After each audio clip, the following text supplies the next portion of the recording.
We're interviewing Casey Murphy, a Rock Tree Sky mentor in Upper Ojai. We're going to talk about a trip he had 20 years ago with his friends in South America. So we would usually go on like 5 to 10 day backpacking trips sometime. Like okay, let's just hike through this. This is gonna be super cool, super fun. Like we're just kind of like outdoorsy folks. And so it's like, that's what we want to do. But this time something unusual happened. He's here to tell us about it now. We started noticing that like there's something outside of our tent that's moving around.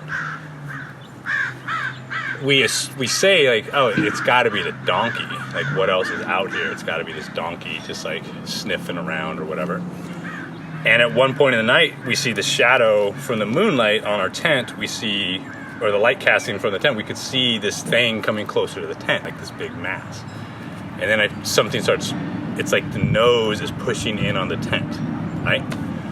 So we're laying there, and I go up to smack it, and I feel 3 pa-dink in my hand, like 3, like not a donkey nose. When you felt those 3 prongs poke into your hand, what did you think it was? When I felt it, I just felt like that is not an animal, and I just got extremely terrified. We get up the next day and we keep walking, and we start talking like, what could this have been? Some sort of weird bird, animal, whatever.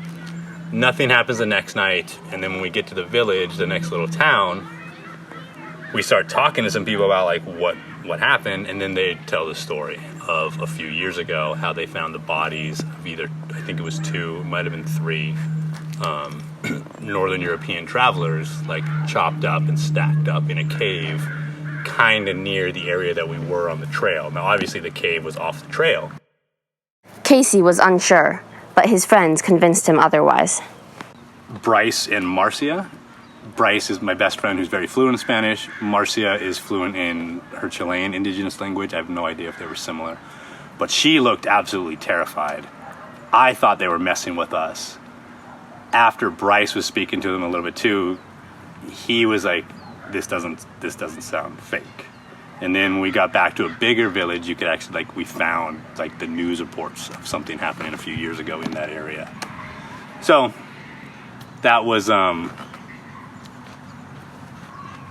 really scary.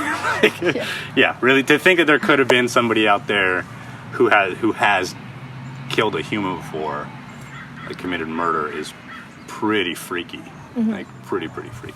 Yeah. That's a wrap. And remember, you're listening to We're Doing This for English Class.